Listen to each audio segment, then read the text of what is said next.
You think black families in the 1930s had fancy groceries? Think again. During the Great Depression, African American communities faced crushing poverty and discrimination that made survival an act of defiance. Yet from bare cupboards came dishes so ingenious they became culinary legacy. Here are 30 cheap 1930s dishes our black ancestors ate to survive. Dried bean soup was once the lifeline that kept entire black families fed when money disappeared and hope ran thin. Women would sort through pounds of dried pinto or navy beans, picking out pebbles and debris before soaking them overnight in large pots. The next morning, those beans went into cast iron kettles with whatever scraps could be found. A ham hock if lucky, fatback if not, sometimes just salt and onion. The pot simmered all day on wood stoves, filling shotgun houses with steam and the promise of something hot. By evening, the beans had broken down into creamy richness, thickened by their own starch until each spoonful coated the tongue. Families ladled this soup over day-old cornbread, stretching one pot across 2 or 3 meals. In sharecropping communities across Mississippi and Alabama, dried bean soup appeared on tables 4 or 5 nights each week during lean seasons.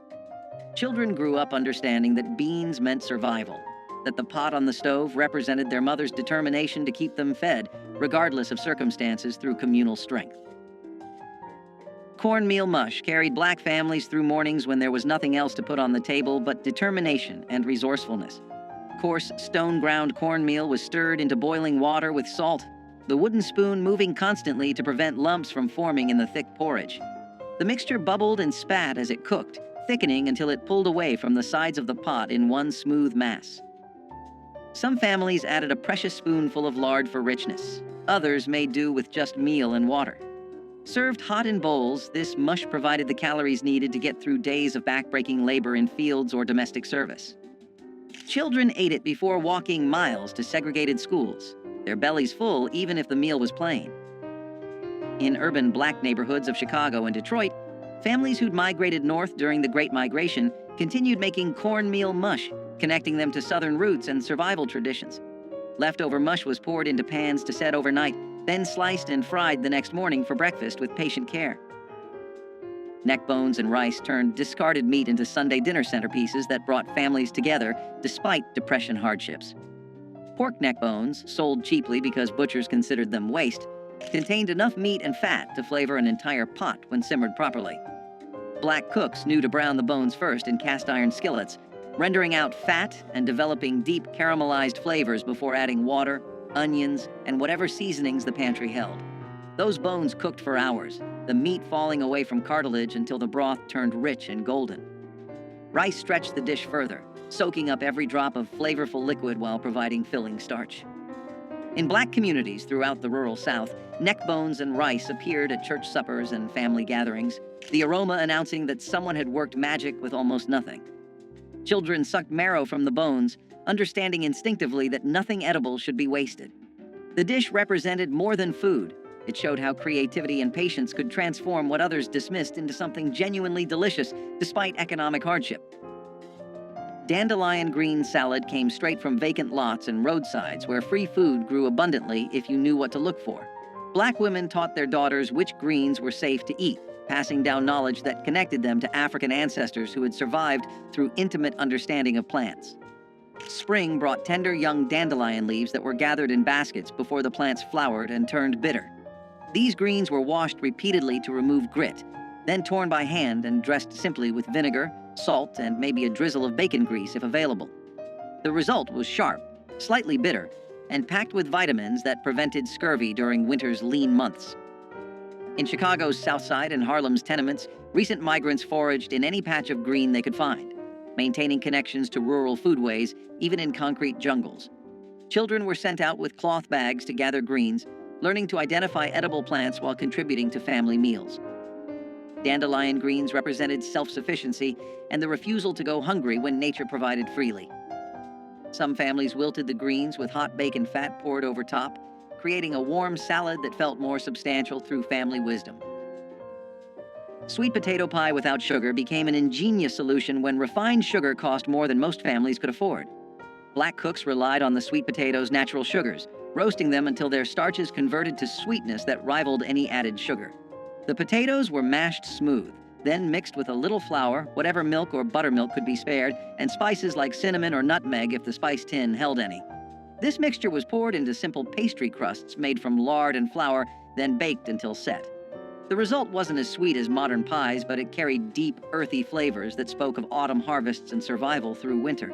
Sweet potatoes grew abundantly in southern gardens, storing well in root cellars for months after harvest. Families who grew their own could make pies throughout fall and winter, stretching one crop across countless meals. In Black communities, sweet potato pie represented celebration despite poverty, proof that special occasions deserved recognition even when money was absent. Children looked forward to these pies as rare treats, savoring every bite of something that felt luxurious despite humble ingredients through shared sacrifice. Crackling bread transformed pork scraps into cornbread so rich it could serve as a meal on its own. Cracklings, the crispy bits left after rendering lard from pork fat, were considered waste by some but treasure by Black cooks who understood their value. These crunchy, savory morsels were mixed directly into cornmeal batter, along with buttermilk, salt, and just enough flour to bind everything together. The batter was poured into smoking hot cast iron skillets, greased with lard, then baked until the bottom turned dark golden and crispy. Each bite delivered cornmeal's earthy sweetness, punctuated by bursts of porky crunch, creating textural contrasts that made plain bread feel special. In Mississippi, Delta communities, and rural Alabama, crackling bread appeared whenever hogs were slaughtered, ensuring every part of the animal fed someone. The bread was substantial enough to be breakfast, lunch, or dinner, often eaten with nothing but a glass of buttermilk or pot liquor from greens. Children carried wedges of crackling bread in their pockets to school, the fat keeping them full through long days with resourceful hands. Pig feet and collard greens brought together two ingredients that white society dismissed, but Black communities transformed into soul-satisfying meals. Pig feet, boiled until tender and gelatinous, released collagen that thickened cooking liquid into rich, silky broth. Collard greens, tough and bitter when raw, simmered in that broth for hours until they turned tender and deeply flavored. The combination created a pot of food that could feed 8 people for under 50 cents during Depression years. Black cooks added vinegar and hot peppers to cut through the richness, creating layers of flavor that made each bite interesting despite simple ingredients. In sharecropping communities, this dish appeared regularly because both ingredients were readily available. Pigs provided feet even when better cuts went to landowners, and collards grew abundantly in gardens. The pot liquor left behind was considered as valuable as the greens themselves, sopped up with cornbread or saved for cooking rice. Children learned to appreciate pig feet's unique texture, the meat slipping off bones and the skin turning silky after long cooking, despite crushing poverty. Pone bread rose as the emergency staple when there was nothing in the house but cornmeal and water. Unlike cornbread that required eggs, milk, and baking powder, pone bread demanded only meal, salt, and liquid mixed into thick batter. The mixture was shaped by hand into flat cakes, then baked on hot griddles or directly in fireplace ashes until crusty outside and dense inside. This wasn't delicate food. It was survival bread that filled stomachs and provided energy when nothing else existed. In rural Black households across the Deep South, mothers made pone bread multiple times daily, the smell of toasting cornmeal signaling that at least there would be something to eat. The bread kept well, lasting several days without going stale, which meant one batch could stretch across many meals.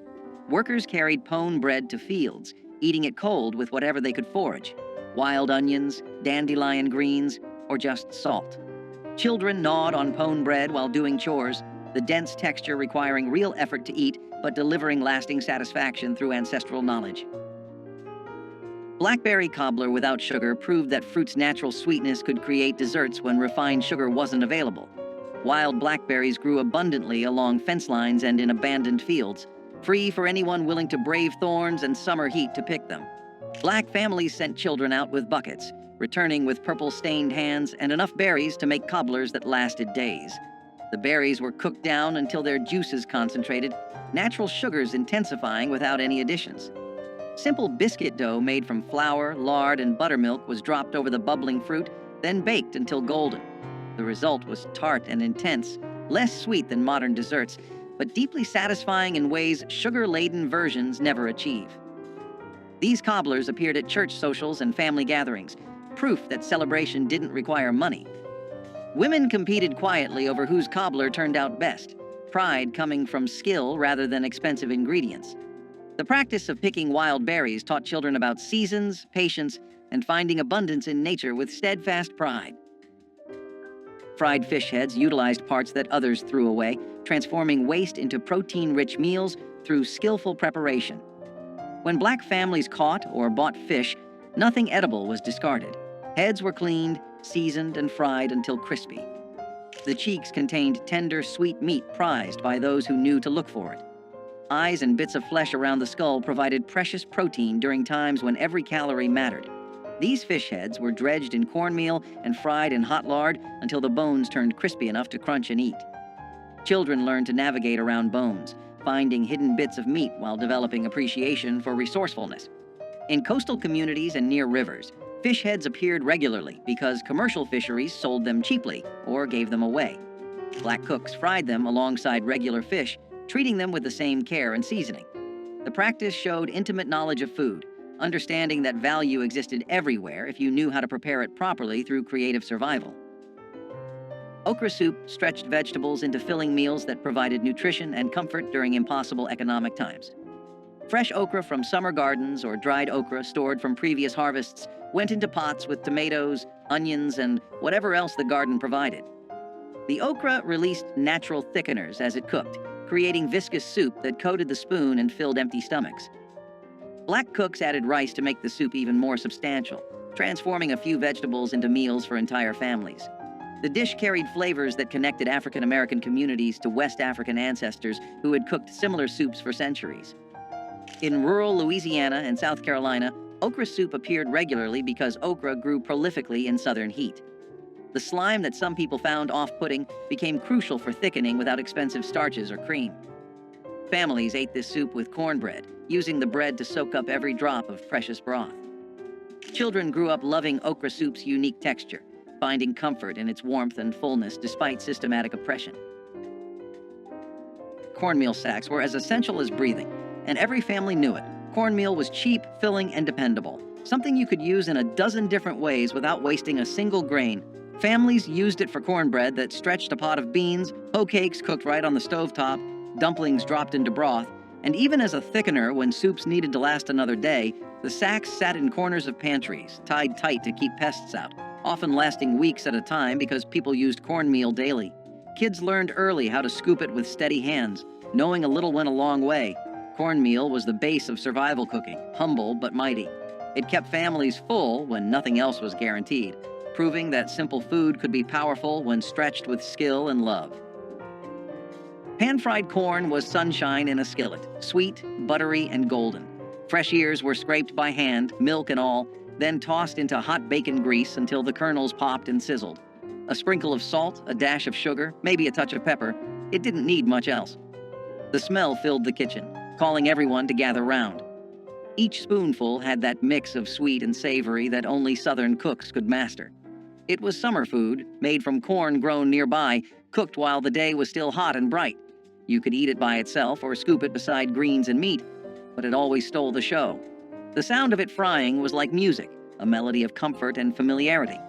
It was the kind of dish that turned ordinary days into something to remember. Pan-fried corn was quick to make but impossible to forget.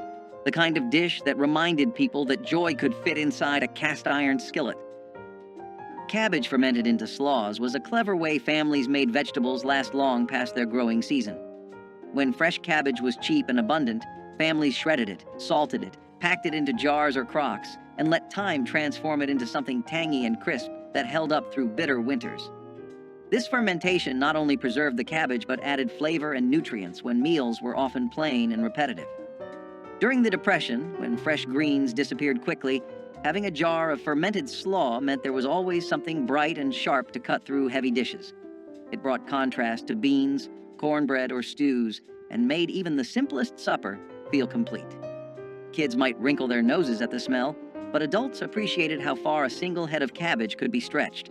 Cabbage slaw was survival with personality, tart, lively, and always ready to remind families that good food could still exist in hard times.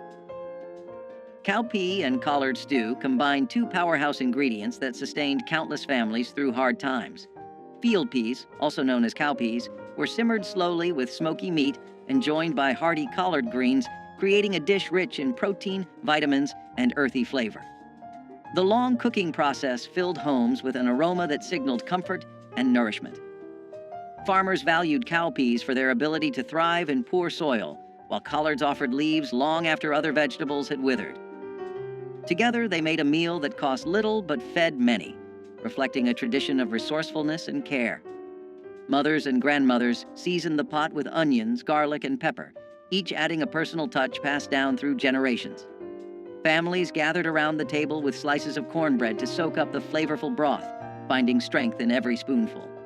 Though supermarkets now offer endless choices, the slow-simmered union of cowpeas and collards stands as a reminder of a time when simple ingredients created enduring nourishment. Hoghead cheese, or souse meat, was not fancy food, but it had deep roots in tradition and respect for what you had. Made from the head of the pig, boiled, seasoned, and set in its own broth, it was a dish born from necessity and pride. It was eaten cold, sliced thin, and often shared at the table with crackers and conversation. What others might have thrown away became something flavorful and lasting in the right hands. It spoke of times when wasting food was unthinkable, when every part of the animal was used to honor the work that went into raising it. The smell of it cooking filled the whole house, sharp and strong, but it was the kind of smell that meant good things were coming. When cooled and sliced, it glistened in the light like proof of survival itself. Each piece held a story of long days, careful hands, and families who knew that resourcefulness was its own kind of wealth. Souse meat wasn't about glamour, it was about gratitude. Even if you didn't grow up eating it, the story it told was universal. Make do, make it good, and never take a meal for granted. Dried pinto beans were one of the first things families stocked up on because they lasted forever, filled bellies fast, and cost next to nothing during a time when every penny mattered. These beans sat quietly in cloth sacks or glass jars on pantry shelves, waiting to turn into something warm and sustaining after long days of trying to get by. Pinto beans did not need much, just water, a little heat, and maybe a scrap of fatback if the kitchen was lucky that week. They simmered slow, softening into a thick pot of comfort that could stretch across several meals, sometimes feeding large families for days. Kids grew up recognizing the familiar smell drifting from the stove, a sign that dinner was going to be simple but steady, the kind of food that kept people moving through hard winters and harder workdays. Pinto beans were survival food, but they were also memory food, tying families together with the quiet understanding that something small and humble could carry you through. They were a backbone ingredient in countless homes because they worked every time, no matter how thin the pantry looked. Dried pinto beans did not just feed families, they steadied them. Fried green tomatoes were a porch-side favorite, a snack for hot days and easy laughter. Slices of firm green tomatoes were dipped in cornmeal, fried golden in a skillet, and sprinkled with salt while still sizzling. The result was crisp on the outside, soft inside, and just tart enough to make your mouth water. You could eat them standing up, still hot from the pan, or stack them high beside a plate of beans and rice. They were the kind of treat you didn't plan, you just made them when the garden gave too many tomatoes. The pop of oil, the hum of conversation, and the smell of cornmeal frying turned an ordinary afternoon into something special. Kids waited by the stove, stealing pieces when the cook wasn't looking, their fingers burned but happy. Fried green tomatoes weren't just about taste, they were about time, patience, and community. Their taste was bold but humble, a reminder of summers that felt endless and simple pleasures that cost almost nothing. Fried green tomatoes were living proof that good things come to those who cook from the heart. Peanut soup demonstrated the brilliance of using locally grown legumes to create filling, nutritious meals from almost nothing. Peanuts, grown throughout the South and often harvested by black farmers, were ground into paste and mixed with water, onions, and whatever seasonings could be found. The mixture cooked down into creamy soup that provided protein, fat, and comfort. This wasn't the refined peanut butter soup found in fancy cookbooks. It was rough, grainy, and honest, tasting of earth and survival. Black families made peanut soup regularly because peanuts stored well and could be ground by hand using simple tools. The soup filled hungry children before school and warmed field workers who came home exhausted after dark. In Alabama and Georgia, where peanuts were staple crops, this soup appeared so frequently it became associated with depression hardship. Yet it delivered genuine nutrition. Peanuts provided complete protein and essential fats that kept bodies functioning during starvation conditions with community support. Ash cake bread was born out of fire and hunger, a recipe that came alive in the heart of hard times. Cornmeal, salt, and water were all it needed. The dough was pressed together by hand and buried right into the hot ashes of a wood fireplace. It baked slowly, the outside hardening into a smoky crust, while the inside stayed soft, golden, and warm. When it came out, people brushed away the ashes, broke it open, and drizzled it with syrup or molasses.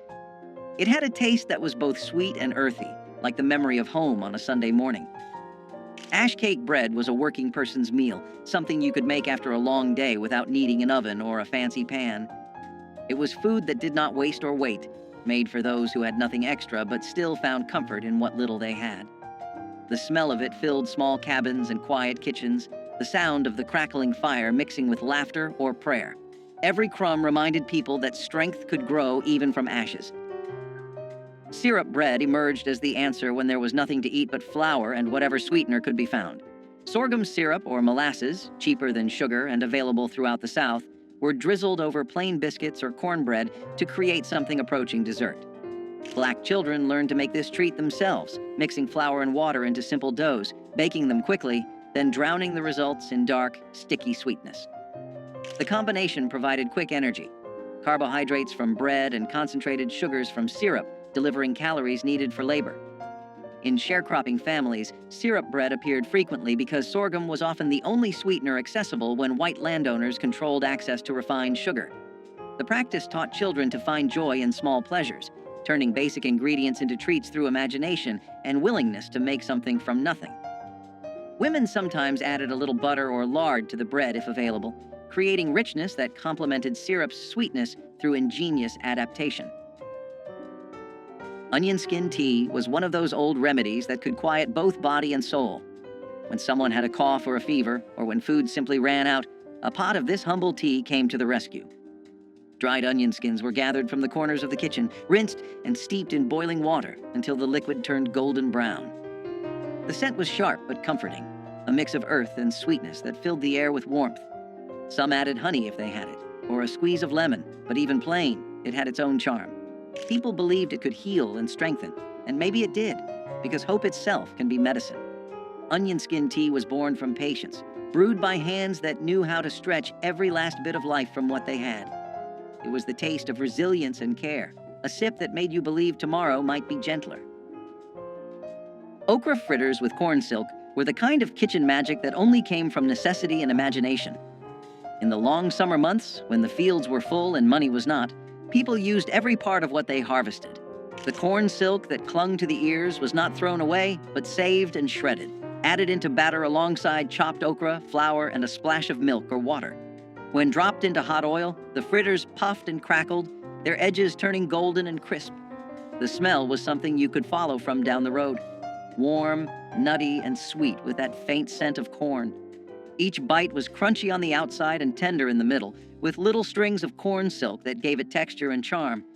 They were served with syrup or vinegar, depending on what the family had, eaten right out of the pan when patience ran out. Okra fritters with corn silk were food born from care and cleverness, proof that waste had no place in a humble kitchen.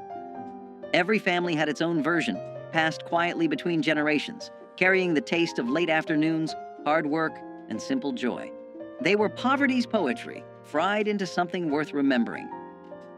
Chicken feet soup proved that even the most unlikely parts could become nourishing meals through patient cooking. Chicken feet, sold for pennies or given free by farmers, contained collagen that transformed into rich, gelatinous broth after hours of simmering. Black cooks added vegetables, rice, and seasonings to create soups that filled entire families, despite starting with what others considered garbage. The feet's cartilage and tendons broke down into silky broth that coated the mouth and provided genuine satisfaction. This soup appeared regularly in both urban and rural Black households, the feet's low cost making them accessible even during the worst Depression years. Children learned to navigate around bones, finding bits of meat and skin while appreciating the rich broth. The practice of using chicken feet showed respect for animals and refusal to waste anything edible. In Chinese and Black communities, chicken feet were prized ingredients rather than trash, cultural knowledge preserving their value. The soup delivered protein, minerals from bones, and warmth that comforted as much as it nourished despite impossible odds. Molasses coffee was not fancy, but it was strong enough to keep a person going through the longest of days. When coffee beans were scarce, and sugar even scarcer, someone clever discovered that a spoonful of blackstrap molasses stirred into hot water or weak brew could make a drink both sweet and smoky. The result was thick and dark, with a bitterness that clung to the tongue and warmed the chest. It tasted like work and resilience, like fields at sunrise and factory bells ringing. Families drank it early and often, some adding milk if fortune allowed, others taking it plain with bread crusts for breakfast. It was a poor man's luxury, a small rebellion against hunger and fatigue. The smell alone was enough to wake the tired and remind them that strength could be stirred, not bought. Molasses coffee was courage in a cup, shared by hands cracked from labor and hearts that refused to quit. It carried the spirit of people who built their mornings out of willpower and steam, proving that dignity could live even in the thinnest brew. Onion gravy transformed the cheapest possible ingredients into something that made even plain rice or potatoes taste worthwhile. Black cooks sliced onions thin and cooked them slowly in whatever fat was available: bacon grease, lard, or even plain vegetable oil. The onions broke down into sweet, golden strands that formed the base for gravy thickened with flour and water. Salt and pepper provided the only seasoning, yet the result delivered satisfaction far beyond such humble beginnings. This gravy appeared on Depression-era tables multiple times weekly, stretching small amounts of fat into meals for large families. The onion's natural sugars caramelized during cooking, creating complex flavors that made poverty food taste almost luxurious. Children sopped up onion gravy with biscuits or bread, their empty plates evidence of genuine hunger satisfied. In Black communities across the South, women took pride in their onion gravy, the quality revealing their skill at coaxing maximum flavor from minimum ingredients through collective effort. Vinegar pie custard solved the problem of making dessert when eggs, milk, and fruit were all beyond financial reach. This wasn't the chess pie or buttermilk pie made by those who had dairy. This was water, sugar if available, flour, and vinegar mixed into filling that miraculously tasted almost like lemon when baked. Black cooks poured this mixture into simple pastry crusts, then baked until set. The vinegar provided tartness that balanced what little sweetness could be achieved, creating desserts that children actually looked forward to eating. The pie represented ingenuity born from desperation, proving that treats didn't require expensive ingredients when creativity filled the gaps. In communities where children had never tasted real lemon pie, vinegar pie was special occasion food that marked birthdays and holidays. Women experimented with different vinegar types and proportions, developing recipes that became family secrets.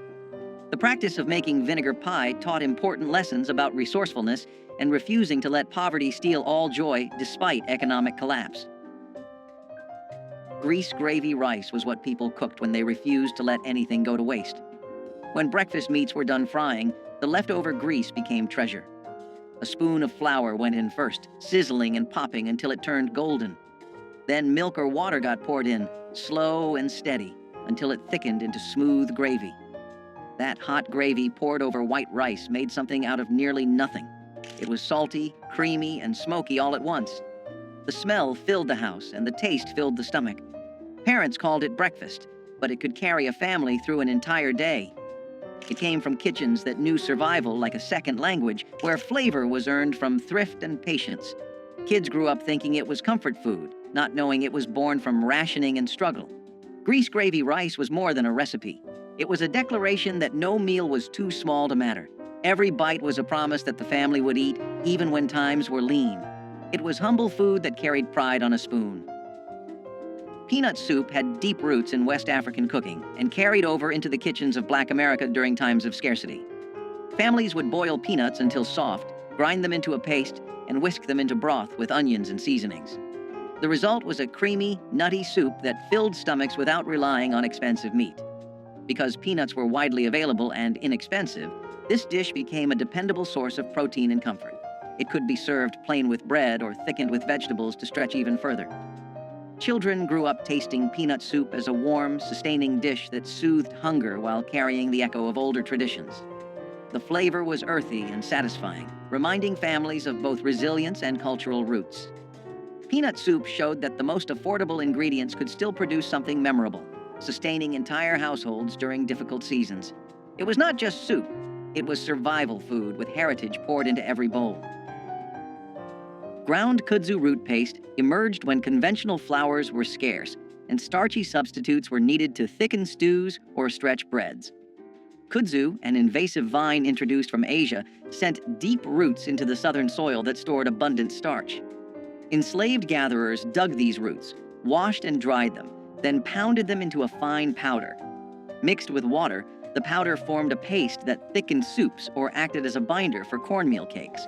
Its mild flavor and reliable texture made it a quiet but important ingredient in times of scarcity.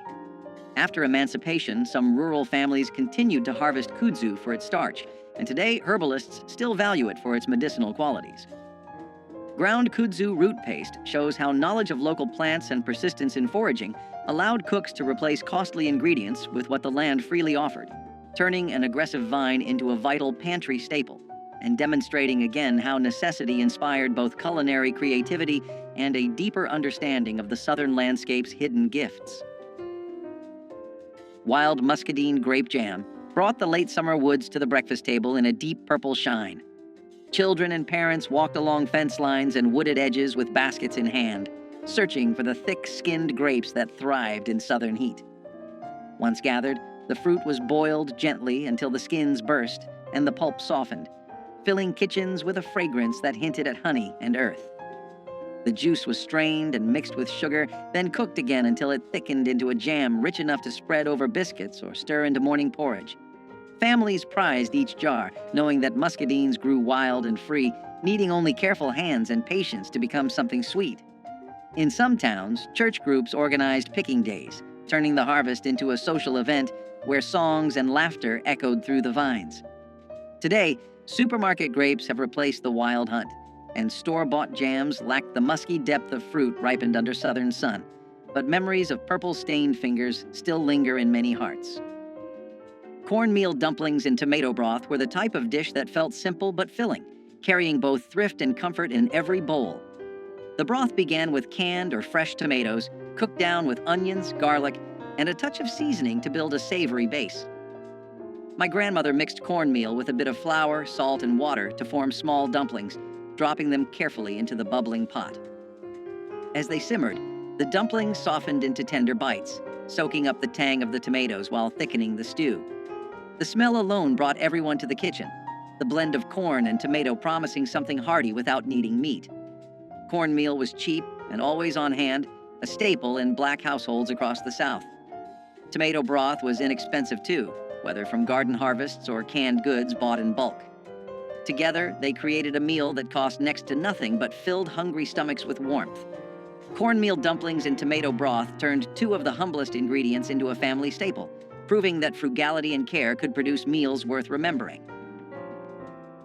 Persimmon leather was a sweetness born from scarcity, made when sugar was a dream too far from reach. Wild persimmons, soft and golden when ripe, were gathered by hand and mashed into pulp, their tartness fading into deep honeyed flavor as they dried under the southern sun. Spread thin on boards or cloth, the pulp hardened into chewy sheets that could last for months, folded and stored for the hard winter ahead. It was candy made by patience, nutrition pressed into a form that would not spoil. The process itself was quiet work, often done at the edges of daylight, each batch a small defiance against hunger. When the cold arrived and food was scarce, a strip of persimmon leather could lift spirits and soothe hunger's edge. In its sweetness lived a lesson. Survival does not always mean bitterness. Sometimes it tastes like sunlight caught in fruit. Okra and tomato stew was a dish where heritage met hunger and turned it into comfort. Born from African roots and southern soil, it blended the earthiness of okra with the tang of ripe tomatoes in a thick, bubbling pot. The slime that many feared became silk under the right hands, thickening the stew into a rich, flavorful broth. Onions, garlic, and a few peppers added depth, while a dash of salt or cayenne made the flavors sing. Families often served it over rice or ate it plain with a piece of cornbread, wiping the last drops from their plates. This dish wasn't just food. It was identity, a reflection of generations who made do and made magic. It connected farm to family, past to present, and hunger to heart. The smell alone carried memories of warm kitchens and laughter that refused to fade. Okra and tomato stew was a promise that no ingredient was too humble to become beautiful. It was the taste of tradition kept alive, no matter the hardship, and a reminder that every simmering pot held more than flavor. It held history. Sugar cane sticks were the simplest kind of sweetness, and they carried a special memory for children who grew up with little. Fresh cane was cut into sticks, peeled, and chewed for its sweet juice, offering a natural candy when refined sugar or store-bought treats were out of reach. For many children in the South, walking home with a stick of sugar cane was as good as holding a chocolate bar. It was affordable, long-lasting, and carried the earthy, raw sweetness of the land itself. Parents loved it because it kept children happy without costing much, and it taught the value of finding joy in small things. Sugar cane sticks carried the reminder that sweetness did not need to come from a store, but from fields worked by hand. They were part of the rhythm of rural life, tied to harvests and family memories. Even in the toughest years, sugar cane sticks brought happiness. Persimmon seed coffee emerged when imported beans were rare or too costly for enslaved communities.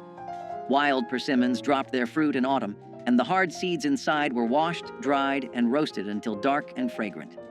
Ground and steeped in hot water, they produced a warm, nutty beverage with no caffeine but plenty of comfort on cold mornings.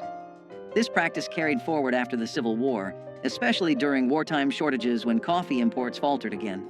Families across the South roasted persimmon seeds alongside chicory or other local substitutes, proving the durability of this inventive method. The gentle flavor and toasty aroma made it a beloved alternative long after necessity faded.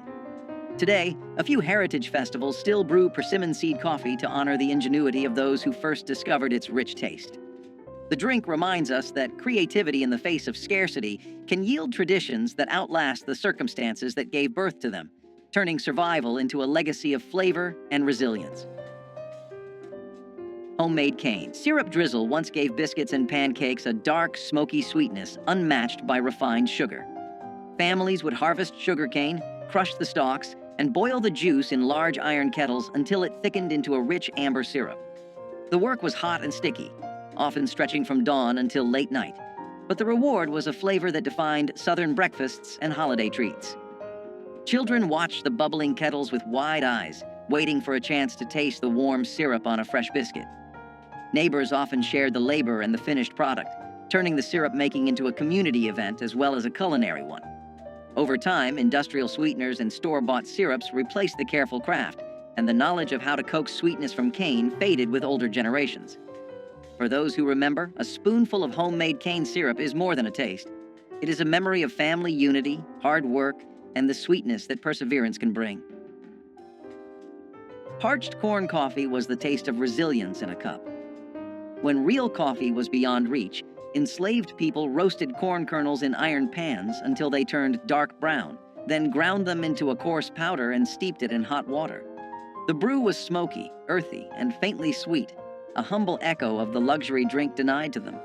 It offered warmth in the early hours before sunrise, when labor began and the cold bit through thin clothes. Parched corn coffee was both necessity and ritual, a way to face the day with something that felt human, dignified, and shared. It was brewed from what the earth gave freely, proof that comfort could still be created from scarcity. In its bitterness was a taste of endurance, and perhaps quiet defiance too. Turnip green pot pie was a dish that blended creativity with thrift, transforming greens into the centerpiece of a meal. My grandmother cooked the greens down with onion and broth until tender, then poured them into a dish and covered them with pie crust or biscuit dough. As it baked, the crust turned golden and flaky, soaking in the juices of the greens below. It looked like a Sunday supper, even though it was made from humble garden vegetables. Families sliced into the pot pie and found warmth, substance, and a reminder that greens were not just a side dish, but a main course. Paired with cornbread or beans, it became a meal that stretched across households. In the 1960s, this kind of resourcefulness kept families going, proving that with care and imagination, even simple greens could feel special. Turnip green pot pie was proof that hard times did not mean giving up pride at the table. Collard greens with ham hocks were a kind of southern poetry in a pot. Every batch began with water, greens, and a meaty ham hock that filled the kitchen with the scent of home. The greens simmered slowly, wilting into something rich and earthy while the hock gave off its smoky depth. This wasn't a quick meal. It was an act of devotion, a ritual that demanded time and patience. Every generation had its own trick for getting them just right. Maybe a dash of vinegar, a sprinkle of sugar, or a secret seasoning passed down by word of mouth. Collards carried pride, not pity. They were the food of workers, field hands, and families that knew the meaning of resilience. Served alongside cornbread, they became the soul of Sunday dinners, a moment when everyone gathered to taste a little peace after a week of hard living. The broth, or pot liquor, was so treasured it was sipped from cups when the greens were gone. In every spoonful was survival seasoned with hope. Collard greens with ham hocks stood as proof that even in the toughest times, comfort could still be coaxed from the simplest things. Field green salad was a dish born from foraging, when store-bought vegetables were not available or were too costly. Families would gather wild greens like dandelion, mustard, or pokeweed, clean them carefully, and toss them with vinegar or oil. These greens were bitter, but they were free, nutritious, and available almost everywhere. Field green salad offered vitamins and freshness that was often missing from wartime or depression diets, balancing the heavy starches and salted meats that dominated many meals. For children, it was sometimes an acquired taste, but adults appreciated the practicality of gathering what nature provided. Foraging for greens tied families directly to the land and created a sense of connection to survival practices passed down through generations. Field green salad reflected both hardship and resilience, reminding families that the earth itself could provide when markets could not. It was simple, frugal, and a reminder of the strength that came from resourcefulness. Rice and molasses supper was one of the simplest meals, but also one of the most remembered.